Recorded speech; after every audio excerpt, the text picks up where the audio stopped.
உங்களுக்கெல்லாம் எதுக்குடா பிறப்பு இருக்கு? அது இருக்கனால தானே இப்படி ஆடுறீங்க. அதெல்லாம் கட் பண்ணி வீசிட்டா இப்படி ஆடவே மாட்டீங்கல்ல. 10 வயசு குழந்தைன்னு கூட பார்க்காம கடத்திட்டு போய் ரேப் பண்ணி கொண்டிருக்கானுங்க இந்த எச்சக்கல நாய். நேத்து காணாம போச்சுன்னு பார்த்த நியூஸ் இது அதே புள்ள போட்டோ போட்டு ரேப் பண்ணப்பட்டிருக்கு நியூஸ். அந்த புள்ளைய கடத்தினது மட்டும் இல்லாம அந்த புள்ளையோட மூஞ்சிய உடைச்சு கழுத்தை திருப்பி ரேப் பண்ணி கொண்டிருக்கானுங்க. நைட்டு ஃபுல்லா அந்த புள்ளைய வச்சு அக்கிரமம் பண்ணியிருக்காங்க இந்த காமவெறி பூச்ச நாய். ஏன்பா இந்த உலகத்துல பிள்ளையாவே பிறந்துடக்கூடாது இல்ல? அப்படி பிறந்துட்டா அவங்களுக்கு வயசு கணக்கெல்லாம் கிடையாதுல்ல. புள்ளைன்னு ஒண்ணு பார்த்துட்டாலே போதும் உங்களோட காமவெறி ஃபுல்லா அந்த குழந்தைகிட்ட இறக்கிடுவீங்கல்ல. இந்த நாட்டுல பிள்ளைங்க வாழவே கூடாதா? சுதந்திரமா இருக்கவே கூடாதா? இல்ல அப்படி இருந்தாதான் இந்த மாதிரி அக்கிரமம் நடந்துட்டே இருக்குமா? இந்த மாதிரி நாய்கள்லாம் எப்பவுமே இந்த மாதிரி கேவலமான விஷயத்த பண்ணிட்டு நாளைக்கு இந்த ஊர்ல சந்தோஷமா புரிஞ்சிட்டு இருக்காங்க.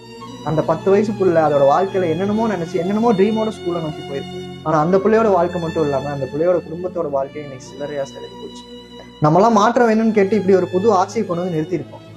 இந்த ஆட்சியிலேயாவது இந்த மாதிரி பண்ற நாய்களுக்கு தண்டனையை பெருசாக்கணும். இவங்களுக்கு கொடுக்குற தண்டனையில இதுக்கப்புறம் இந்த மாதிரி விஷயத்த பண்றதுக்கு மற்ற நாய்கள் யோசிக்க கூட கூடாதுன்ற அளவுக்கு தண்டனை கொடுக்கணும்னு மாண்புமிகு முதலமைச்சர் திரு ஜோசப் விஜய் அவர்கள்ட்ட மிக தாழ்மையா கேட்டுக்கிறோம்.